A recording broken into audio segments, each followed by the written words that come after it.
We're at the TD Ameritrade Link Conference in Orlando, Florida for investment advisors, here with Ian Bremmer. He's founder of the Eurasia Group, and he's going to be addressing the assemblage here, Ian, in a little while. What do investment advisors, investors, people interested in what's going on with the world economy, from your perspective, what do they need to know about the geopolitical landscape at this moment? Well, first of all, assemblage is a great term. Probably the first time I've ever heard it used on an interview, but I like it. Usually it's in writing. Yeah, absolutely, but it's good.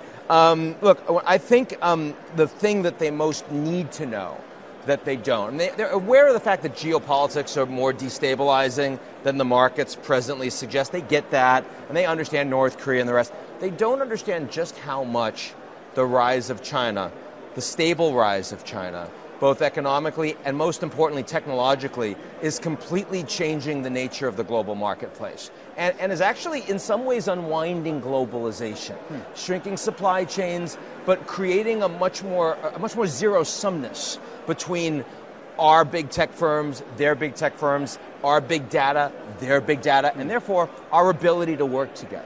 So China is now a more on par as a counterweight then, and more of a rival in terms of who gets the spoils of global economic growth? Let's be clear.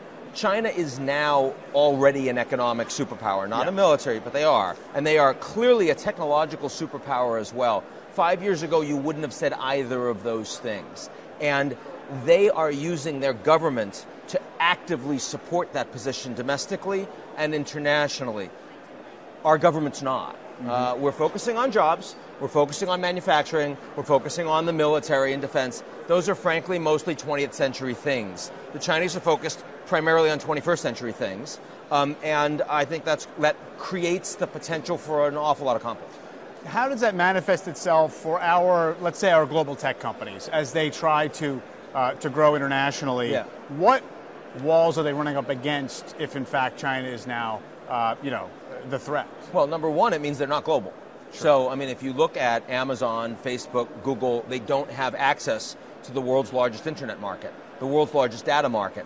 Like, given the fact that AI is based more on data than on scientists, that's a serious problem, right? And so you're already breaking the global order, and increasingly the Chinese, because they're writing such big checks, have the ability to get other countries, particularly those around them in Asia, but also sub-Saharan Africa, also even a little Latin America, to align more with Chinese standards and brands. And that is ultimately a very different environment than over the last 10, 20 years of American tech firms saying, I'm going to work just with consumers wherever they happen to be. I've got a global marketplace. Increasingly, they don't have a global marketplace. What would potentially be an effective response to this? I'm guessing it's not simply rhetoric about we want reciprocal, trade agreements, we want, protected intellectual property, which is what you're hearing a little bit right now out of Washington. Well, I mean, there are a lot of ways to think about it. One is that those people that are saying these tech firms are monopolies in the United States, we need to break them up, they may be monopolies inside the United States and the West, but they're not monopolies globally, and the more you weaken them, the more challenging it is to fight China. So how do you balance that? Because the monopolist issue is a real one inside the United States for the average citizen, but globally, what do you do? Secondly, the European firms and the European governments have the same problems with China the Americans do, but we're not coordinating. In part, that's pushback on Snowden. In part, that's Brexit, transatlantic breakdown. How do you deal with that? And that leads me to, I guess, the last point, which is, in the near term, there isn't an effective response. If there was, I'd be less worried about it. It's precise that this is coming very fast, and we really are not even close. I mean, I saw the White House mention maybe we're going to take over 5G, the government's going to. Within 6 hours, the head of the FCC said, actually, no, you're not, because you don't know what you're talking about. Right. I guess I'm heartened that the American government is starting to think that this is a problem. But you have to be worried that when they do, because they don't have the technical skills, they're going to focus on the wrong stuff and do more damage than good. I do want to circle back to one thing you said, which is there's a general acknowledgement from your point of view that the geopolitical setup is more unstable than the markets are reflecting. That's pretty easy to agree with, considering how stable and strong the markets have been. But what would be that critical point at which the markets have to account for more instability here? A crisis. I mean, we've had 12 months now of Trump, almost 13. I know it feels longer. But the fact is, we haven't had a crisis. Right. There's not been a major terrorist attack that Trump's had to react to. There hasn't been a major cyber attack. Same thing. We haven't had a big flare-up with North Korea. The Iran deal's still in place. I mean, all of this stuff. And we know that American presidents are actually quite weak. They're quite constrained. But we also know that that doesn't prove out to be the case in reaction to crisis. Think about the Patriot Act after 9/11. Think about TARP after the 2008 financial crisis. Over the course of 4 years of Trump, or 8 years of Trump, the likelihood that there's going to be one or two or more crises that test him personally is actually quite high. And you have to ask yourself, do the Americans have the resilience? Does the world have the resilience to handle that? That's when the markets are going to get freaked out. Do you think it's entirely just luck and happenstance that we haven't had a crisis in 13 months? I mean, yeah. So it's not as if the rest of the world, you know, there's just I think some people are saying, well, you know what?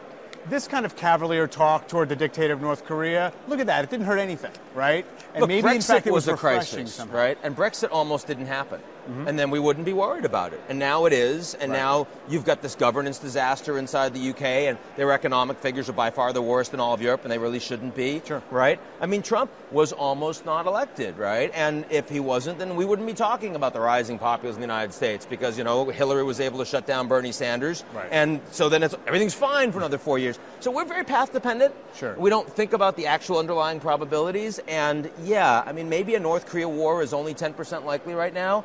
It should be 1. And, you know, maybe Iran versus Saudi is only 10%. It should be 1. These things, these tail risks have all become larger. And our luck's going to run out. It's very clear. And when it does, we don't have the resilience or the decision-making capacity that we have historically. And are those the two main ones that we need to be focused on at the moment? No, I mentioned before terrorism and cyber because after 9/11, one of the extraordinary things was how the American population pulled together.